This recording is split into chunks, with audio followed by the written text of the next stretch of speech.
Everybody, welcome back to Capri Hollywood, the pre-festival show expecting December 26th, January 3rd. Yes, because this year we're going to start as happened last year, 1 year before normal date, December 27th. And we're going to end on January 3rd. Consider we're going to have an amazing gala at the San Carlo Theater in Naples, honoring the Cinema Masters. An incredible night where are expected to perform Israeli music icon and peace ambassador Noah, as well as Italian tenor Vittorio Grigolo. But let me welcome immediately here the one and only producer Mark Kenton from I think New York now, because I think that Mark is live, but we can see just black, and I also can see my friend Marco Eugenio di Giandomenico, ma dovresti girare il telefonino in orizzontale, Marco Eugenio, sarebbe meglio perché così ti vediamo esattamente. Dunque, dovrebbe esserci Mark Kenton. Where are you, Mark? I can't see you. Ok, quindi non faccio vedere il nero finché non arriva Mark, sembra il minimo, e cominciamo a parlare con Marco Eugenio. Possiamo andare anche a due, caro Nino. Allora, è un piacere parlarti. Tu sei un grande esperto, critico d'arte, allestitore, curatore di mostre. Recentemente all'Accademia di Brera hai proposto una mostra che rivedeva a Capri Hollywood di Roberto Rocco, Sacro Profano, un grande esperto di arte contemporanea, che sa valorizzare così come si deve il talento di artisti come Roberto Rocco, che essendo artisti puri a volte magari tralasciano un aspetto molto importante, che è quello del fascino, anche del mistero degli artisti, no? Assolutamente, assolutamente. Un saluto a Pascal che dirigi sapientemente questa manifestazione che rende merito al cinema italiano e al cinema mondiale da anni. E diciamo sono critico d'arte, curatore d'arte contemporanea, e diciamo che ho perorato da subito l'arte di Roberto Rocco, che è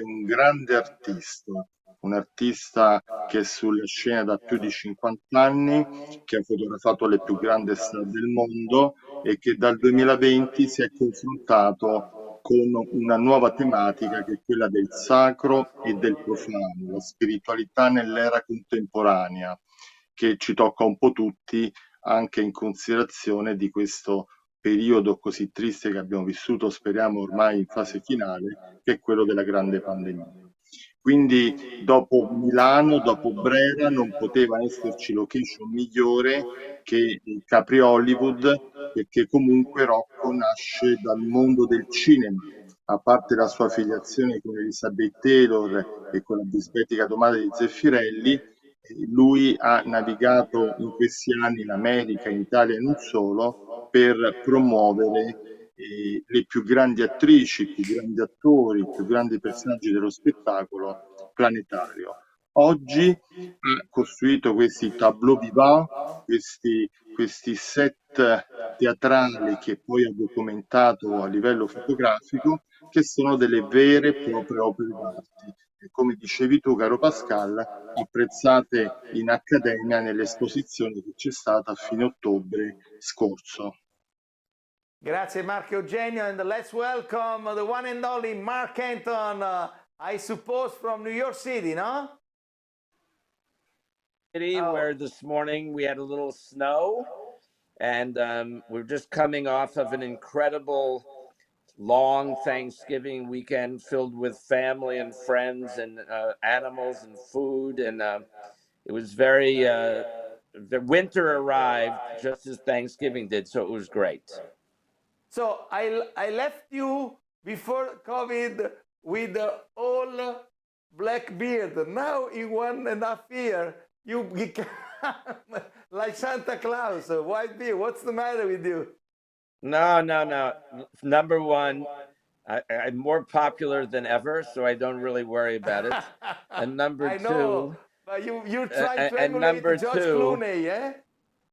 number two, George Clooney. Yeah, I think that the pandemic made us all a little more real. You know, they ran out of the supplies, all the hair dye and the beard dye. So So, Mark, how is your feeling right now? I mean, I know that you've been working hard with your daughter Dorothy Canton, producing this amazing TV show Power for now right. many years, and you keep working, although the situation is complicated more than everything for producing any type of audiovisual. Very complicated, but you know, I think that everyone has reached the point of staying healthy. We follow the protocols, everyone on the sets. We actually have now three spin-offs of the original Power. Ghost is in season 2, Raising Kanan in season 2, and Tommy the Force we will debut in February in Chicago. And we just follow the protocols, the vaccines, and everybody, continues, as you know, Pascal, making movies and television takes an entire village, and everybody who wants to be in the village has to follow the protocols, and people are happy to be doing it. So we also have now debuted our animated show on Fox and Tubi, the Freak Brothers, that we're getting incredible response on. This is what we did during the pandemic. You know, we created an animated series I had never done before, and with Woody Harrelson and Tiffany Haddish and John Goodman and Pete Davidson from Saturday Night Live, and that's on Sundays also. So we're very proud of the work. You know, we also went off to the Dominican to make the Wahlberg movie, which will come out early next year. So we're working. We're always a little distressed by travel, and of course with this new variant. But I think the attitude in America this time is more positive because more people are understand that it's not a political issue, it's a health issue. And who wants to be sick? Nobody I know. So everybody is doing what they need and getting vaccines and going back to work. So that's our attitude. We're looking forward to coming to Italy as soon as possible. Yes, we feel very proud because the minute the European Union opened the frontier on July 1st, 2021, everybody but you were flying to Italy because you all love Italy. You are the first Italy lover. But I mean, it's incredible. And now we feel a little bit frustrated because I mean this stupid pandemic is coming back in little stressy way because of so many people does not make their duty to have the vaccine. I mean, this is too bad. It's too bad. And, you know, again, we all know we're human beings. It's not about politics. It's about protecting yourself and your family and your friends and strangers. And if everybody would just follow this, then we would really probably be closer to eradicating this. And I think that this time, hopefully, people will have had enough.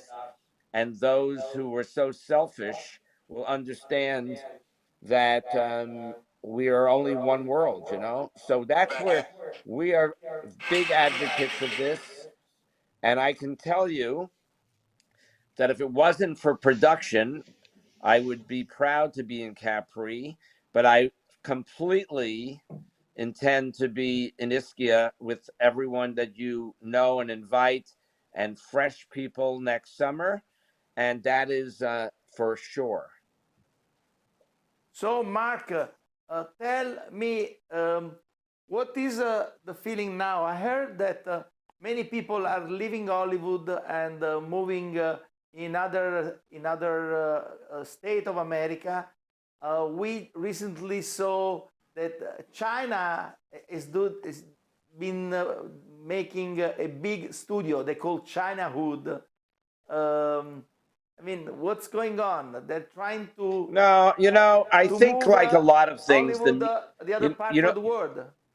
Pascal, I think that in America, CNN and Fox are both now very on extreme left or right. And they like to blow everything up so that people watch. But the truth is, most people talk about moving because of other things. There's very big taxes in the state of California and in New York as well. So people talk about it, but most people, I think, now are getting more settled again and realizing that they have a blessing and opportunity to not move. And so most of the people I know talk, but they're not walking. So I think we're getting the whole idea in 2022 is to get back to normal. I see. So, Mark, it's now what is the situation in order to find the finance for movies in America, and what is the situation on also going to work in Great Britain on the Europe because of the.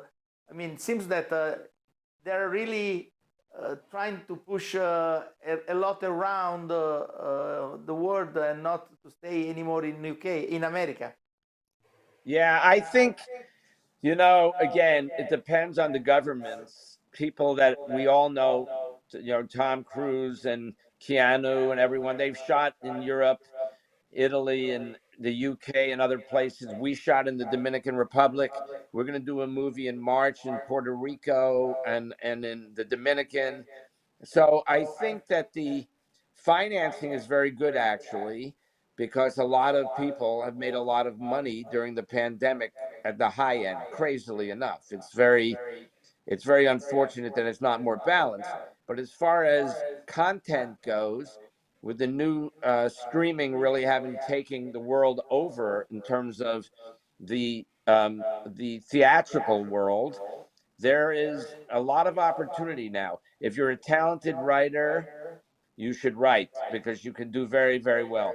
Actors have a lot of choices because people don't want to just sit home anywhere in the world and watch nothing, right? As you know, our friend Andre Leone, we're now going to do at the end of January in Bulgaria the number 5 after movie. We've already up to number 5. We filmed the numbers 3 and 4 last year during the pandemic in Sofia. And the only people that went were the people that needed to be on the set. But I think that's a part of it. But I do think, again, I intend, with our friend Avi Lerner, I think we'll start, if we close the director deal April the 1st, Red Sonja in Greece and Bulgaria, like they're shooting Expendables. So I think there really is a lot of opportunity, Pascal. And I do think that will be good for the working people in countries like Italy, like in Bulgaria. And it's just a matter of you really have to follow the protocols. On our TV sets, there's a process every single day in terms of testing, in terms of vaccines, and what happens if anyone gets sick. So we're pretty, it's become a natural part of our production existence. So I feel very confident right now. A year ago, I was not. Now I am.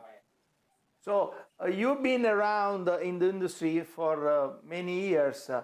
Right. How is your feeling now? How is it changed with all this uh, struggling for pandemic and any type of problem that is around worldwide? It's a very complicated Um, moment. I mean, when we talk it's a about very it, complicated moment. But we both know that Italy was complicated before the pandemic because, we were often trying to finance movies. Again, it's complicated, but if this new variant, if we get it under control, which I believe everyone will, because everybody's working together, all the countries this time, I feel like if people just go by the rules, we'll be able to make movies and be healthy. Again, I was in Dominican for 2 months, Dorothy and me and everyone filming, and Tucker Tooley filming, and we had no problems. Some day people got sick, but the people that had the vaccination, it was like having the flu, So that's the main thing. We can't, if people are not going to go by the rules, they can't be in the movies or television. You can't do it. It's like any business. You can't run the business if the employees are not going to according to the human resources guidelines. But today is easier or more complicated to work as an independent producer, although the market is very open and there are a lot of possibility to distribute your job. I think it's actually becoming more opportunistic because there are more streamers and more content distributors, and in order for them to make money, they need to get more content. So in a crazy way, it's if you have good product, good writing, good IP, it's everything is possible again. And right now, the filming world is open for opportunity. I can tell you that for a fact. So, Mark, you had many experiences working in Italy, and you are, Right. of course, an Italy lovers. Now, Right. what's your feeling for Italy? Watching all type of news from abroad. Well, I think people, I mean, when they watch the Gucci movie, everybody wants to go to Italy. When you see any news, it seems very uncertain. And of course, I have great Italian brothers like yourself and Johnny Noonery. And when Johnny is sitting in LA watching the news, he's very concerned. So if he's concerned, I'm concerned because I think nobody knows Italians like Italians. So I feel like we still have to hope that the cultural ministers and the movie authoritarians allow the opportunities because there's so much talent and there's no country in the world with better locations and more incredible studios. So it's a matter of the politicians realizing that in order for the Italian people, the crew, and everybody involved to work and make a living for their families, they have to be welcoming to international. And I feel like they will, but I feel like so far other countries like Bulgaria, Germany, the UK, the Dominican have been easier to work. Mark, you've been around so much, you've been knowing so many stars, you've been watching so many projects from the beginning until the end. You're really somebody who can say his word with a lot of credibility. So today, no actor lasts as much as they lasted the one before. Today, it's very difficult that the movie is becoming a classic as so many movies that you have been producing. What's your opinion about it? Yeah, I think. Listen, with the advent of streaming, there's still a great debate. If you can't go to the theater, is it really the same? Is it really a movie that will become a classic? And on the other hand, when Ridley makes a movie, or Marty makes a movie, or the great filmmakers make a movie, you want to go to the theater, but not everyone can these days, right? People feel safer at home, and also the distributors understand that. So I think it's a little bit uncertain how all of this ties together, because for me, it's just not the same to consider something a classic if I'm watching Gucci on my television the way I would watch it eating popcorn in the giant theater. I don't know, it changes the experience, Pascal. But in terms of contents, do you think that today authors are as good as the one before? I mean, asking these questions, I become immediately nostalgic. But I am, because I can't see so many movies. I can't watch so many movies as good as it was in the past. Right. I have a lot of respect, as you do. Nobody has more than you and me for filmmakers. So we're always hoping that we all make great movies. But I agree with you. I feel that we haven't seen anything in several years that I personally feel is the greatest I've ever seen. I mean, it's been a long time since I really have stood up and cheered like I did in the days of Forrest Gump. It's a long time since we've seen a movie like The Bravehearts or other movies like this. So I feel you may be right. Part of the problem, and I don't mean to be rude, I have to go in 5, but here's the thing, my brother.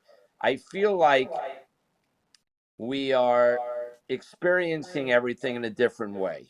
And because we're experiencing it in a different way, I don't know if we're as emotionally connected to what we're watching or not.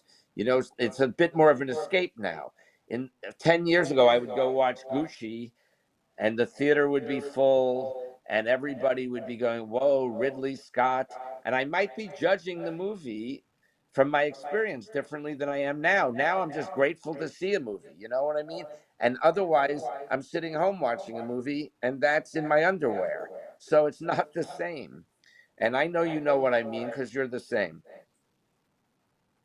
I see. But still, I am asking you this question because I think that so many opportunities of distribution, so many opportunities of production really created a big hole in terms of creating a team able to make something succeeding as well as they did in the past. And when I talk about movies, not only the recent one, because Forrest Gump, for me, it's a very recent one. I'm talking about really the one before, the ages before.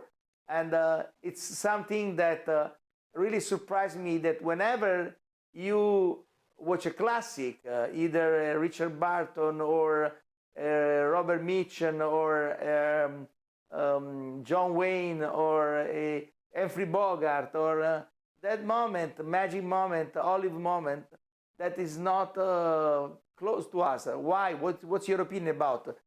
Marco Eugenio, I will ask you also this question: perché non funziona così bene?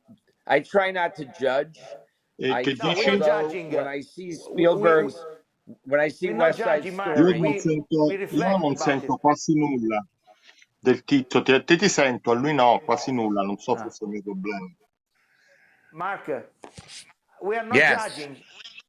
We are just right. reflecting on what it's really like.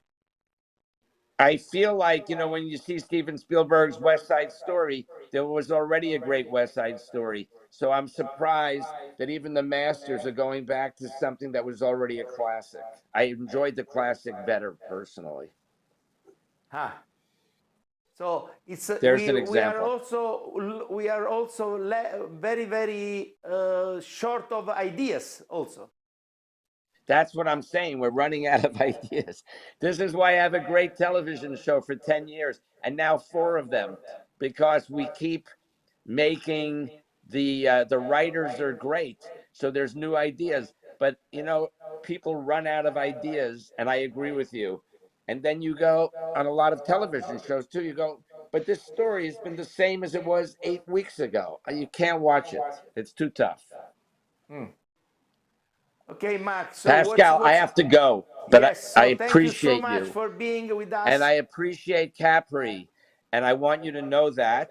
And everyone who's going to go, I know it'll be very significant. And I can assure you, good Lord willing, that we will be together again after almost 3 years in July. I really hope so. Thank you so much, Mark Anton. Thank you. Grazie, grazie. Bye, everyone.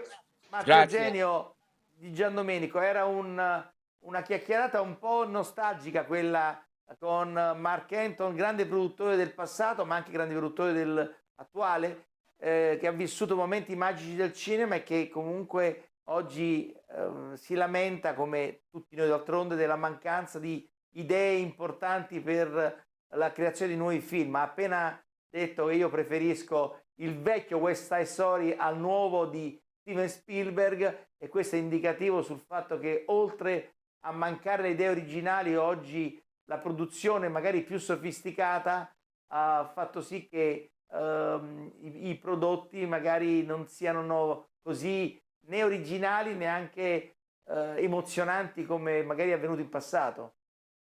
Ecco, io su questo volevo dire una cosa. Ecco che diciamo che quando ci sono queste catastrofi, perché noi è come se uscissimo, stiamo vivendo una guerra alla fine, è vero che è un nemico poco visibile o tangibile, ma non cambia nulla. È vero che c'è una sorta di epurazione del mercato, cioè al momento assistiamo anche nell'arte a una sorta di compressione di creatività, più che di creatività, di produzioni, se vogliamo, interessanti. Però sono molto ottimista perché penso che questo momento invece sia l'innesco di un nuovo mondo, di una nuova era, con dei rinnovamenti che non sono tutti negativi. Quindi concordo con te, concordo anche con quello che diceva il nostro amico, ma chiaramente sono, come dire, delle epurazioni che poi la storia ci ha sempre dato. Oggi io ho degli studenti che mi dicono, ah, il nostro futuro, io gli dico sempre, ragazzi, ma cosa avreste pensato se avevate 20 anni nel 1945 con un'Italia distrutta e un mondo devastato?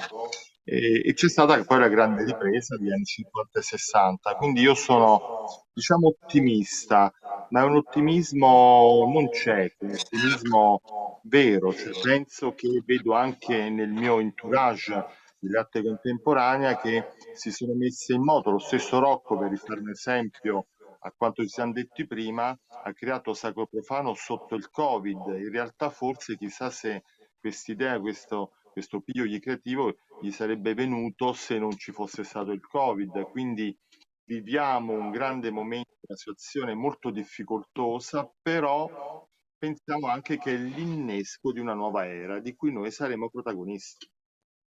Roberto Rocco, maestro della fotografia, regista, un creativo per antonomasia. Con Mark Anton parlavamo della mancanza di grandi idee oggi nello spettacolo, non soltanto, nella società internazionale. Le idee vanno soltanto a colpire probabilmente quello che è un mercato della tecnologia. Forse le idee più innovative sono oggi di andare a fare passeggiate Cafonal sulla Luna, ma magari non ci sono idee che in qualche modo riescano a coinvolgere la gente verso il miglioramento della qualità del pensiero, dell'arricchimento culturale. Tu su questo fronte sei per la società di oggi o sei nostalgico rispetto al passato? Io sono molto nostalgico, Pascal, sono molto nostalgico e credo che ci sarà un ritorno. Sentite? Arriva l'audio. Sì, sei un po' troppo lontano dal telefono e dovresti metterlo in orizzontale, se non ti dispiace. Non riesci? Eccolo. No, no, allora no. Contrario. Eccolo. No, neanche così. Non Allora mi devi riesce. metterlo in verticale perché vuol dire che ce l'hai bloccato. Ok, però avvicinati un po', Robby, se no non sentiamo la voce. Dicevo che io sono un nostalgico e fa molta tristezza vedere tutto ciò, ma credo che comunque ci sia un ritorno perché tutto è ciclico. Per cui secondo me nei prossimi 20 anni ci sarà un ritorno perché tutto è ciclico. Se no Io il nostro amico personalmente Mark Anton diceva che ha rivisto adesso West Side Story diretto da Steven Spielberg e non gli è piaciuto così come gli piacque l'originale, quindi magari tutto torna ciclicamente ma poi non torna nella miglior qualità. perché Secondo te siamo viziati. è un giudizio critico dettato dalla nostalgia o un giudizio critico dettato dall'analisi oggettiva del valore, del talento, della qualità? Questa domanda vale anche per Marco Eugenio. Vai Roberto. Marco, vai. Marco Eugenio, Marco? allora chiede la parola a te prima. Ma allora, dal mio punto di vista, beh, chiaramente hai, come dire, messo in ballo un film molto importante. È chiaro che l'arte non ha tempo, non ha età, nel senso, se noi prendiamo per esempio delle immagini, dico una per tutte, vi abbiamo nominata prima, per esempio di Liz Taylor del 55, degli anni 50, sembra una foto tutta ieri. Cioè, in realtà un qualcosa che sembra obsoleto potrebbe non essere molto artistico, cioè non è che noi vediamo un quadro di Raffaello e diciamo è vecchio del 1500, cioè l'arte dà nelle varie epoche storiche sicuramente il meglio di sé nelle varie tipologie, che, a parte il cinema, ma anche la pittura, la scultura, anche la fotografia e le altre. Quindi lui, ecco, scusami Pascal, ti richiedo, lui che cosa ha detto guardando il film? Ecco, ripetimi questo concetto che mi ha No, sfuggito lui perché ha tu detto mi è piaciuto di più il precedente, eppure questa nuova sì, regia di West Side Story è di Steven Spielberg, quindi è certo, abbastanza certo. lapidario come giudizio. Certo, secondo me è un giudizio difficile I questo. remake sono sempre complicati. Io ricordo anche Sì, un Sabrina rifatto da Harrison sì, Ford e Julia Ormond e sicuramente ben altra cosa era quel Sabrina fatto da Humphrey Bogart. Cioè l'originale secondo certo, me sovente è molto meglio certo. del remake. Ma il remake ha in sé un peccato originale che è quello di un tradimento creativo, nel senso che nel momento in cui il nuovo prodotto creativo esce, in questo caso un film, comunque ha già una pietra di confronto che chiaramente, come dire, è una pietra scomoda, ecco, come dicevi tu, nel senso che il remake è di per sé sbagliato in un certo senso, per quanto poi ci sono stati dei remake invece molto interessanti. Scusa un attimo Marco Adesso, Eugenio, voglio cogliere l'occasione della partecipazione anche di Riccardo Monti per coinvolgere una parte che sovente è contro l'arte, ovvero il business. Riccardo è un imprenditore di grande successo che assiste sovente all'impegno di grandi fondi anche all'interno dell'industria dell'audiovisivo e spesso questi fondi non hanno come obiettivo la qualità dei contenuti, ma soltanto il funzionamento dell'affare in quanto monetizzazione dell'operazione. E quindi più che mai oggi, anche con l'aumento di tutti i dispositivi che distribuiscono gli audiovisivi, oggi si bada più alla quantità che alla qualità, Riccardo. Beh, diciamo che il mondo dei contenuti è stato stravolto da questa clamorosa rivoluzione digitale, per cui oggettivamente c'è una ricerca ossessiva dei numeri e questo è chiaramente un problema. Però è anche un'opportunità perché la velocità che il digitale dà permette anche a gente che non ha magari un attore o un'infrastruttura di avere dei successi straordinari. C'è un esempio abbastanza clamoroso.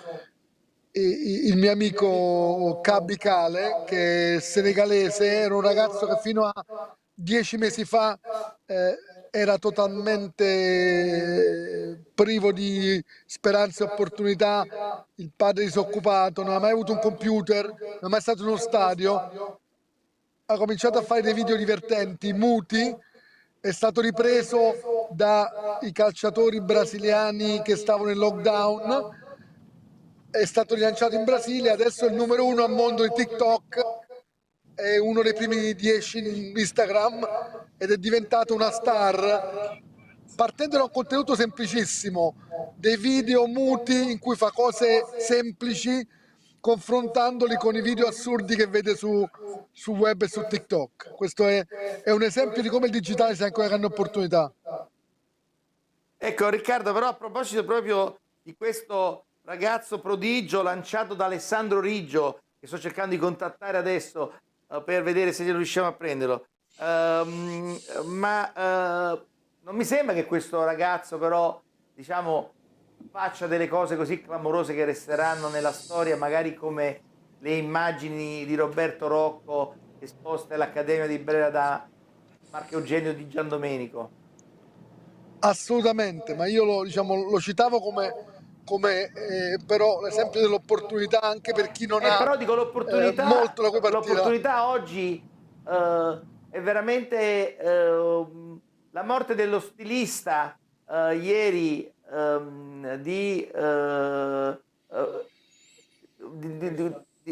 io non ricordo il nome, mio figlio lo conosce a memoria perché è di due brand molto famosi.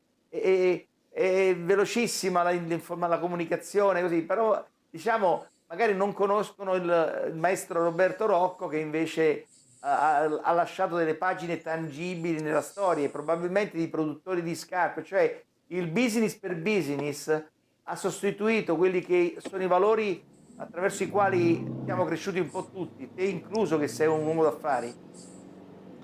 Assolutamente Ecco, sì, su questo però io vorrei dire una credo cosa. nel fatto che tutti i mercati, compreso quello dei contenuti e dell'arte, sono in qualche modo segmentati e quindi ci sarà sempre un spazio per un grande maestro di fotografia come l'amico Rocco e magari spazio per chi fa una foto di sfuggita da un motorino e la mette sui social e fa 10 milioni di views, ecco.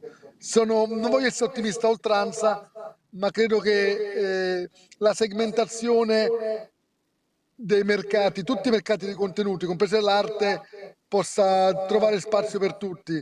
Nello specifico aggiungo un tema, che l'arte è anche ultimamente una grande classe di investimento, nel senso che negli ultimi 30 anni, statisticamente, la migliore asset class in assoluto, quella con i rendimenti migliori, è stata l'arte.